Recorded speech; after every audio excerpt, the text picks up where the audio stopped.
Hello and welcome. I am CeleritasEnclaves, and in this video you will learn all about the history of Enclavius.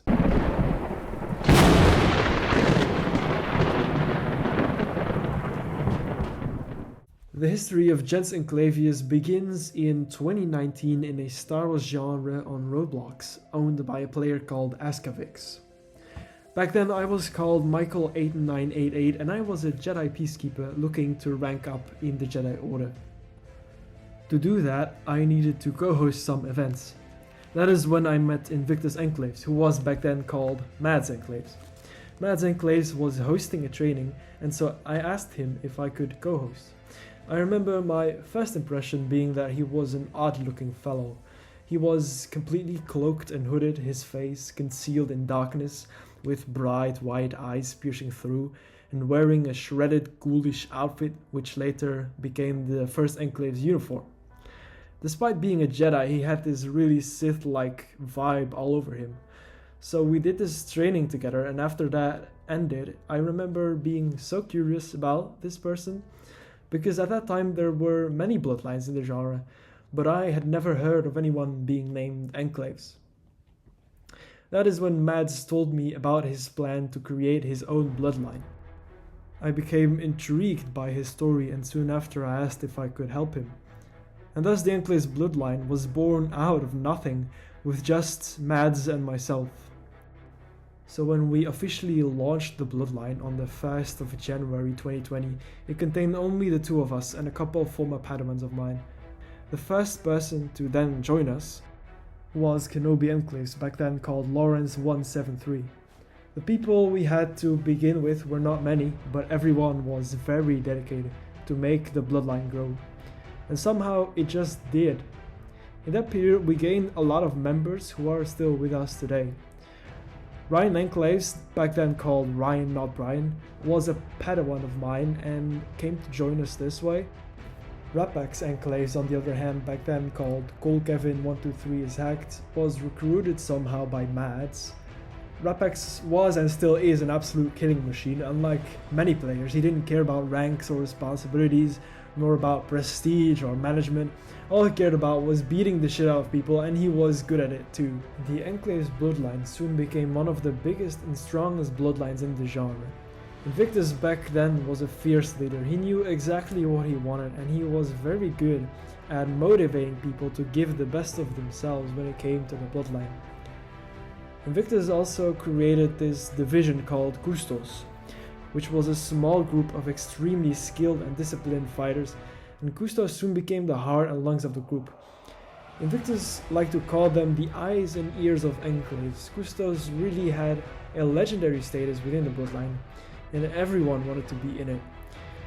Invictus personally oversaw this unit, and so they were our vanguard in battle, and they were absolutely unstoppable.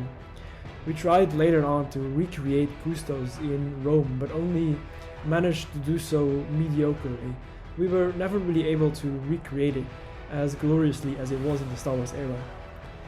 And that brings us to the pivot point in the Enclave's history. How does a flourishing group of Star Wars players end up in an ancient Roman genre? Near the end of 2020, Askavix's Star Wars genre had been decaying rapidly.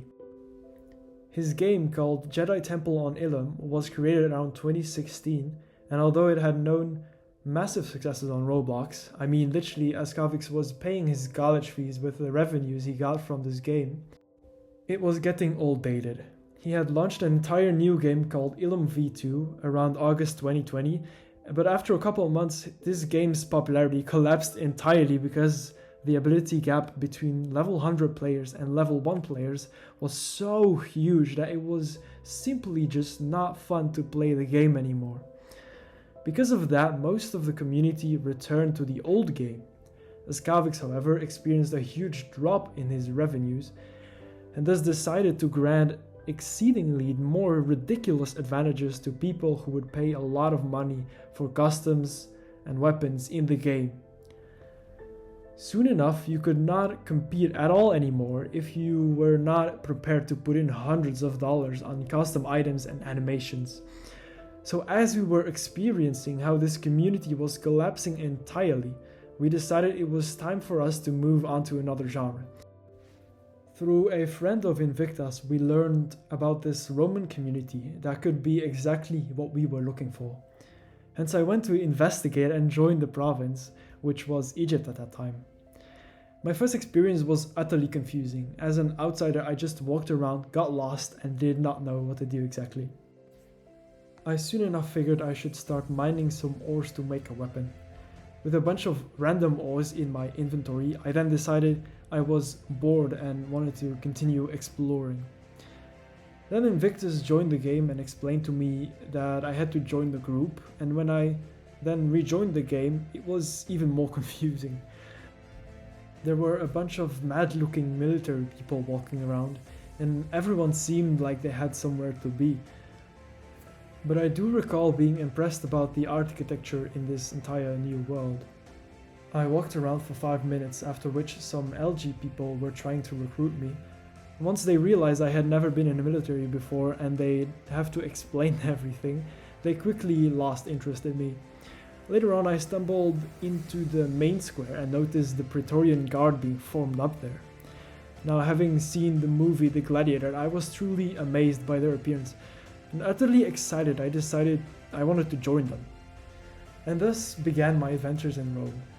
Because through PG, I slowly but securely got to know the full extent of Your Divine Augustus' Roman Empire community. In this transition, we probably lost more than 70% of the bloodline, but the most important thing was that all high-ranking members, including Ryan, Kenobi, Wolfo, and Rapax, migrated with us to the new genre along the beginning of 2021. Our history doesn't stop there though. Since 2021, CeleritasEnclaves has gone through major setbacks and almost faced extinction, but had periods of unmatched glory as well as periods of unmatched despair. So let's talk a bit about the Roman era. When we came to Rome, something changed about the dynamics in the group. Invictus was still our leader, but since I was the first one to arrive in Rome, with the rest of the enclaves more like phasing into it, I was kind of the front runner. From there, Invictus slowly began to invert our roles, up to the point where I took a more general leadership, while he continued to manage more specific aspects of the group. More specifically, when we came to Rome, the Bloodline group continued to exist, and CeleritasEnclaves was created on top of that. While those two groups were very similar, they were not identical. Up until today, the Gens is a classic Roman Gens, thus a complete different setting from our Star Wars past. The Bloodline, on the other hand, continues to be a group centered around combat, and is a continuation of the Star Wars group we originate from. While I took the lead on establishing and expanding the Gens, Invictus continued to run the Bloodline mainly as an SF core that could be plugged into legions that were in need of one. In the meantime, I established CeleritasEnclaves and became its first paterfamilias. I began recruiting new members from the Roman society in order to simulate what we had in the Star Wars genre. CeleritasEnclaves from the start was a gens centered around combat. We did not merely form a family, we also had combat trainings and PRs with other gens. At that time, it was a bit of a habit for gens to PR each other, and there even used to be gens wargames, all of which were a lot of fun and gave more depth and connection to the social sector. In this Roman era, we did not solely rely on people that had migrated with us though, but we also got to know people who joined our ranks. An important person to the Enclave's history that we met in the early stages of the gens was CeleritasEnclaves, also known as Lixrus Rising. Lixrus was a valued member of our gens, but nonetheless a tragic character in this story. While I believe he loved the gens like any of us, he accidentally caused the downfall of CeleritasEnclaves in April 2021. We never blamed him for any of it, but I think until today he blames himself for a large part, and hence chose after the incident to remain a bit distant from us. Then again, we never really talked it through, so that's merely what I assume. Before heading into this story, let me first explain the setting. In January 2021, I left my office of Aditum Plebis for what it was and moved up to the Senate. It was namely so that because of my achievements in the judicial college, I had gathered immense experience with the laws of Rome and saw them applied in practice on a daily basis. I had namely ascended to the position of sub-capo judex and felt that it was time for more serious business, no offense to the plebeian council. In February 2021, I ran for praetor civilis but blatantly lost against Gaius Antonius. Now this is no surprise because Gaius Antonius is the very founder of the Judicial College. Gaius is the one who actually created the JC back in AGC's Rome in the very beginning of the community. He had returned from being gone because he felt that the JC needed a steady hand to run things smoothly. I didn't realize it at the time, but this gave me the opportunity of a lifetime. At the beginning of Gaius's term as praetor civilis, I was namely promoted to capo judex, and this was, in hindsight, a major boon. I wouldn't say he really mentored me, because he's more of a leader by example than a teacher, but in a way he learned me how to do things by letting me do my thing and adjusting my course when necessary. So at the beginning of March 2021, I ran again for praetor civilis, this time with a solid load of experience and with Gaius Antonius's explicit support. My opponent was Queso Reinhardt, a JC veteran and a good friend of Mark Mblox. Now before I continue, it's important to understand my relationship towards Mark Mblox. Mark would later become my fiercest rival, but until then he was one of my best friends in Roman politics. We talked a lot, wrote legislation together, and all in all we were on the exact same page for about 95% of the things we undertook. Another thing that people need to understand when hearing this story is that I was not the person that I am today. I was naive, I was undiplomatic, and I did not think my actions through most of the time. I just did what I felt was right and never really concerned myself about how my actions would be perceived later on. As such, it happened that over time more and more members of CeleritasEnclaves joined the Senate. I didn't think much of it at the time, and I even thought it was fun to have a couple family members in the Senate. And at that time, I especially never considered that it could ever lead to anything harmful. So I ran for praetor civilis and won those elections with 10 votes up on Queso Reinhardt. 6 of those votes belonged to CeleritasEnclaves members who were also in the Senate.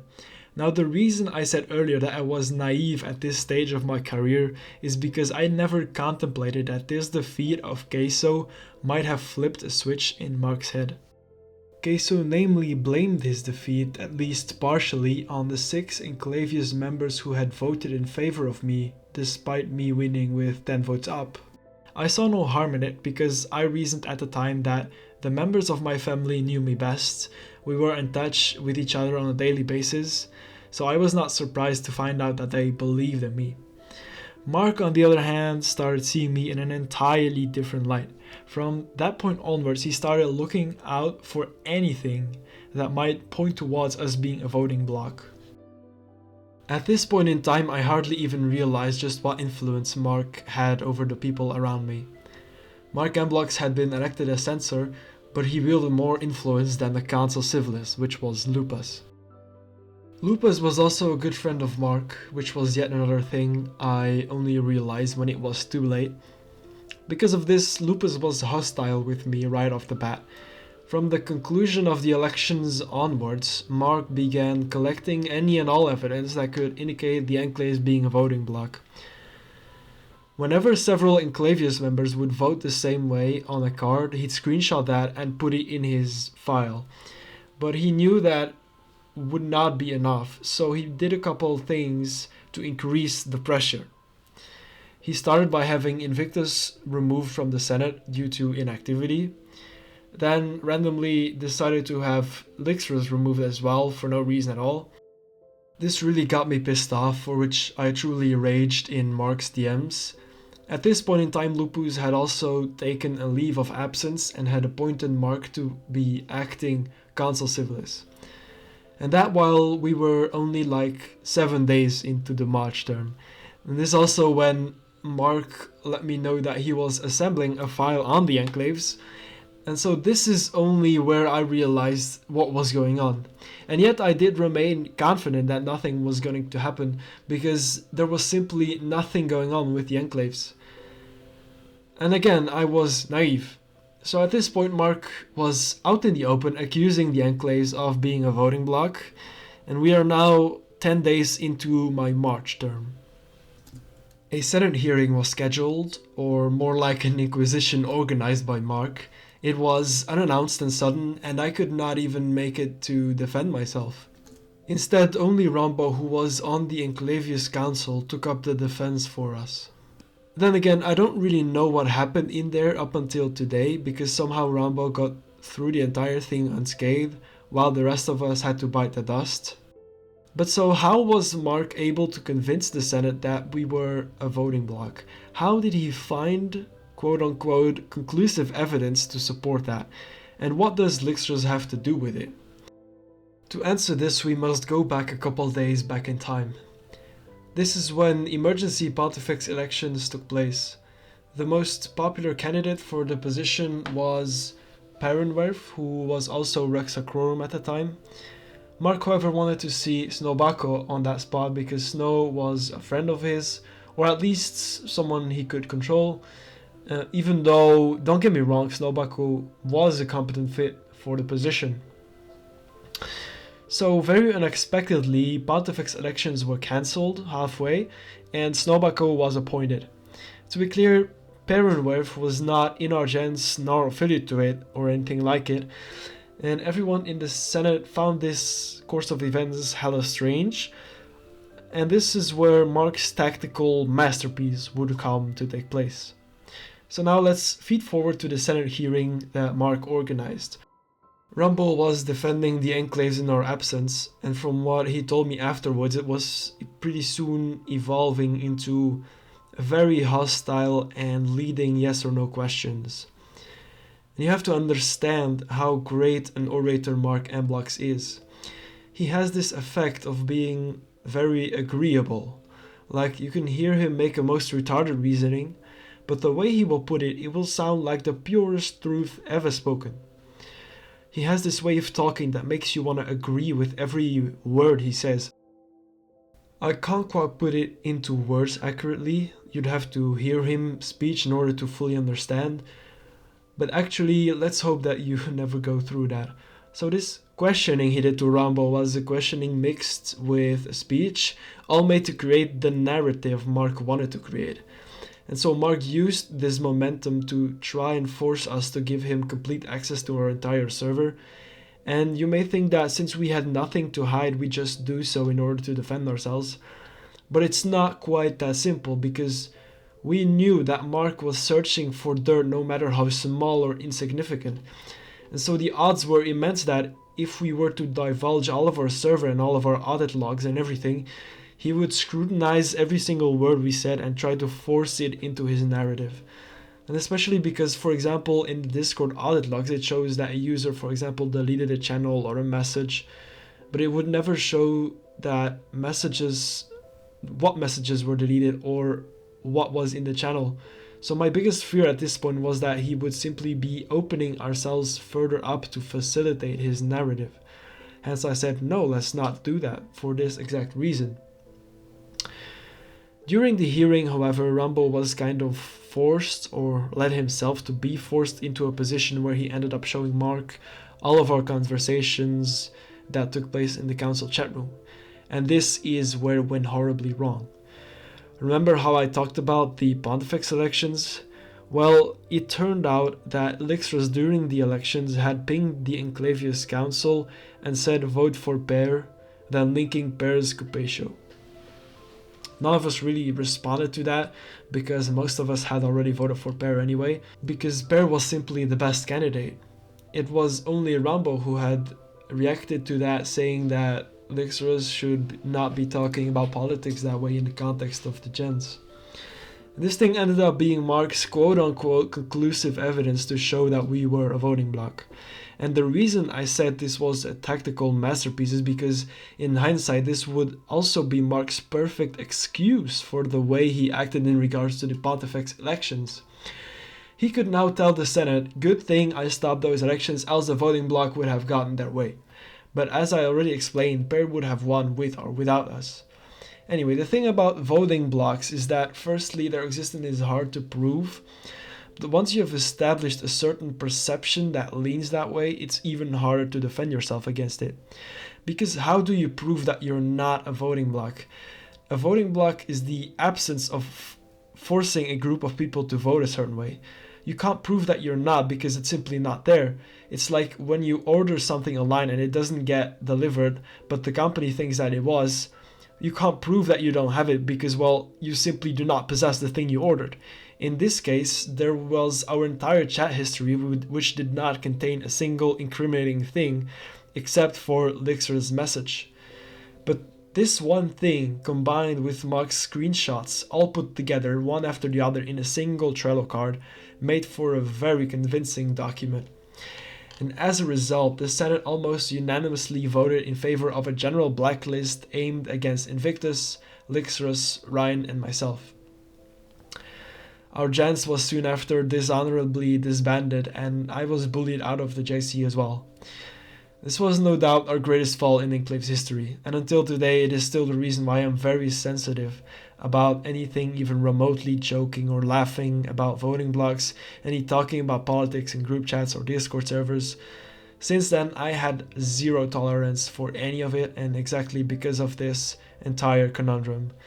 I even refuse to support members of my gens in elections until it is clear that they will have won with or without my vote. I never again want to put Gens Enclavius in such a position of imminent extinction, and I never again want to go through that. That was not the end of it though. We were now banned from politics, but that did not extinguish our desire to take part in Roman society. In the meanwhile, Ryan and Invictus had gotten significant military high-com experience and were trying to levy the 21st Predator Legion. That, however, is a story I will let Ryan tell you. Now that you've heard all of that, you're probably wondering how it is that Gens Enclavius still exists today. Mark and blocks continue to play a major role in YDA's community for the rest of 2021. As an Impero, though, his political interests were different. Since he was a deputy magister equitum, he had to uphold a level of, let's say, neutrality. So when I slowly made my return later that year, I did not have a smooth time, but I was eventually accepted back in with the help of some other people who had also come across Mark Amblox and seen who he truly was. I did not aim for anything politically in that period, but merely picked up in the JC where I had left off. After all, the JC is where I can deploy my skills to the fullest extent, and so through my judicial work I was able to show the Roman community that I was there to help them and not harm them. A natural consequence of my presence in the JC are my ideas for legislative proposals. As a lawyer and a judge, I see the law in action every day, and so when I come across a law that could do with some improvements, I got to work, and eventually I managed to return to the Senate in order to propose all of that legislation. And from then on I truly started making a name of myself as a legislator. At this time I also resubmitted the paperwork for the gens and started rebuilding the gens from the ground up, because after the incident most of the members of the gens had namely left, which is of course understandable, so I really had to start from zero, more or less, all over again. From there, Gens Enclavius slowly started to prosper again. It went with ups and downs, but the gens was generally doing well and was even among the topmost active and largest gentes in Rome for a long period of time, rivaling in that regard mostly with Gens Volcatia and Gens Manlia.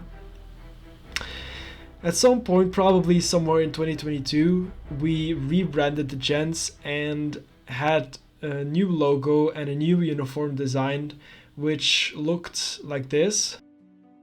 Gens Enclavius started out as a plebeian gens, then became patrician when I joined the Senate, then noble when I was consul, and then back to equestrian after that. In the summer of 2022, I had somewhat lost motivation to keep running the gens, hence in May 2022, I selected CeleritasEnclaves to be my successor.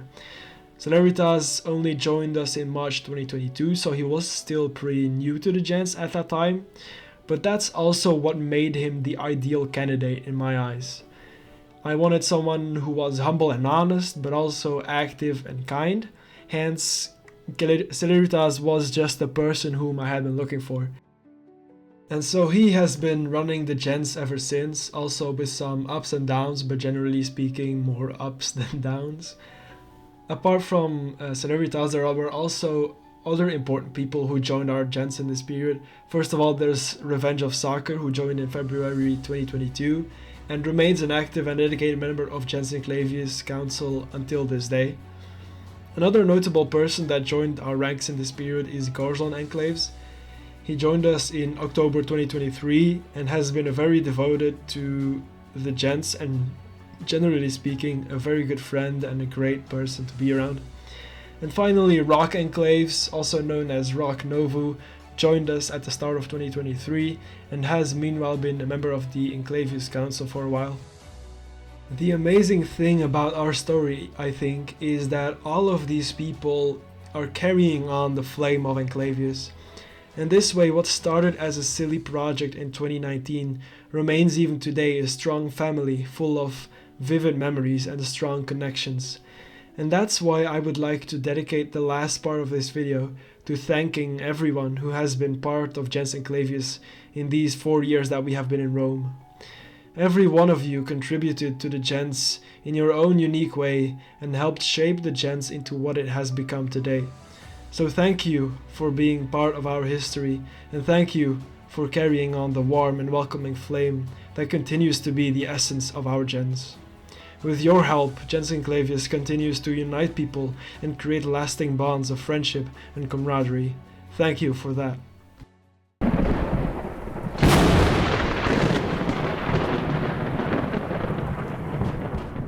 This was CeleritasEnclaves. I hope you enjoyed this video. Let me know what you think about it in the comments and feel free to share your stories and experiences. And hopefully until we meet again.